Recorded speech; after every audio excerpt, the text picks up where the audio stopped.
Hello, welcome to my channel, Crafty Fox DIYs. In this video, I'm going to share with you how I made a spooky skeleton underworld to use outside. It'll look like skeletons are trying to crawl out from underneath my front porch. Okay, well, let's get into it. Okay, so the first thing I'm going to do is take these skeleton hands and the skeleton skull, and I am going to make them look better. I am using the colors Raw Umber and Gray. These are by Fantastory Paints. And I'm just taking a piece of sponge. You can get these in a pack at Family Dollar for like $1. There's like 8 sponges in there, and I just cut a piece off. Now, these skeleton hands, they do come in a right and a left, so just take a minute whenever you go to buy yours to make sure that you have one of each hand. So to start with, I just took the gray and I sponged the gray paint onto the skeleton hands.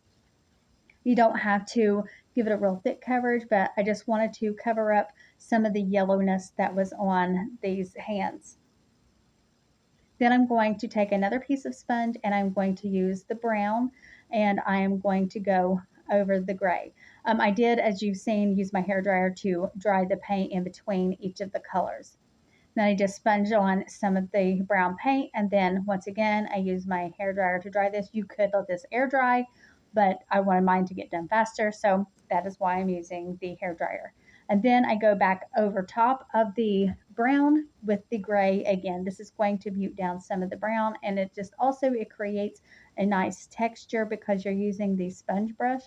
And that's whenever you do it, you will be able to see what I'm talking about. Using the two colors like that, overlapping them, does create kind of a texture and just makes it look more, kind of organic, like it was once upon a time a person that has, turned into this creepy skeleton guy. Okay, so now I've got both of those there. You can see how they look. They look really great in person. Then I'm going to do the same thing with the skull, and I'm going to just, once again, you don't really have to start with the gray on the skulls because they're not shiny, but I went ahead and just done just a little bit. And now on the skull, I wanted to accentuate the crevices that were on there. So I go in with the brown and I make sure that I get down in like around the teeth and in the cracks that are in the skull. So that way they will, stand out more once I go back over top with the gray paint. So just, like I said, just take that brown and do it. And then once again, you want to make sure you dry, because the only thing you're going to do if you don't dry in between is you're just going to take off, one layer with the other one. It's not going to give you that, that look that I was talking about with the texture and all of that. So then once it's dry, then I just take my sponge with the gray paint and go over it. And this time I'm not going to make sure that I get down into all the little nooks and crannies and the cracks or anything. I'm going to go around those. And then that way the brown will still be down inside there and it will help those stand out. Now, you don't necessarily have to do the back of these, but I did want to do a little bit at least. So, just the whole thing looked finished. But I wanted to, really focus more on doing the front of the skull. And the hands, there was really no reason to do the back side of those. Those are not going to be seen. You're only going to be seeing the front part. So that's why I focused on just the front part of the hands. Now I have these eyeball picks that I got from Dollar Tree as well, and I am going to take eyeballs off of these. These come in 3 different colors. I remember red and green, and then there was another color, might have been blue, I'm not sure, but I wanted the red and the green. And what I'm going to do is put one red and one green in each of my skeletons, but you could do the same color if you want to in yours. You could even paint them a different color if they didn't have a color that you want for your eyes. You don't even have to put the eyes in. The choice is entirely up to you. This is just how I chose to do mine. I like that these have a little bit of glitter on them, so at nighttime they will kind of have, like a little shimmer whenever light hits them. Okay, so both of those are done. I did do 2 sets of each, 2 skulls and 2 pairs of hands. And then, like I said, make sure that you get a right and a left because they do make right and left. I'm so glad they did that as well. Okay, now this is a part here. This was like a long palette, but you could use whatever fits your space. This fit perfectly in front of my porch, so that's why I am using this. You could build one if you need to. I got lucky and found this piece, so I didn't need to, but I did add these smaller boards that came off of a lattice, and I used those to help, create some, like an old creepy kind of haunted house vibe to it. And what I'm doing, I'm using screws to help hold my hands and my skulls onto the board. So I'm just using my little handy dandy drill there to put some screws in. And then I'm going to take my X-Acto knife and I'm just going to cut an X into the skull. So I just do right where I want it to fit onto the screw. I just cut an X into it.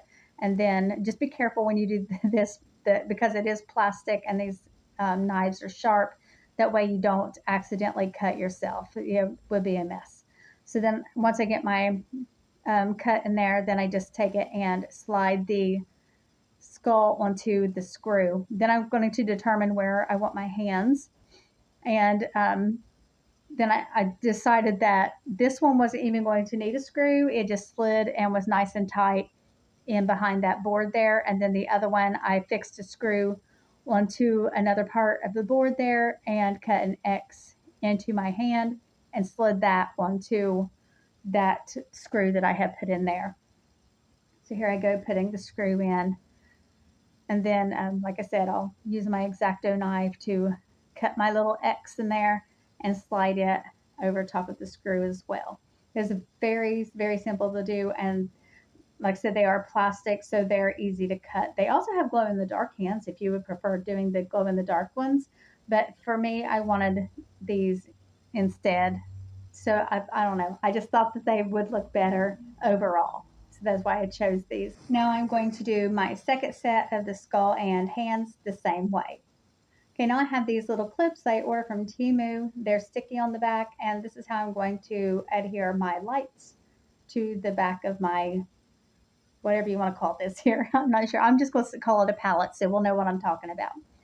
And then I'm going to go all the way down with these hangers. I'm going to call those hangers, and I'm going to just stick those on there. And I'm also going to put some on the bottom and then one in the middle of the center.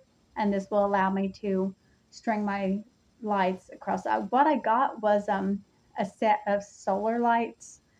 They're string lights, like fairy lights. It had like the copper wire, which made it great. I could wrap it around the little loops on the hangers, and so it worked out just fine for this. I'm also going to use it to hang up my spider web on my front porch. So I think these are going to come in real handy. They weren't expensive either. I got like 25 for around $2. So I'll be able to use these for a lot of different things. Okay, then here's my lights. Like I said, they are solar lights. So here's the little solar stake, and then it has the on and off switch and the mode switch because it has different modes. You can do steady burning or flashing, chasing, just all different things. And then this is how it looks. And I'm also going to show you how it looks at night. I wish the video, it showed it better on camera because it looks awesome in person. And there you can see how I have the fairy lights wrapped around the hooks that I put on there. Okay, let's take a look at it after dark.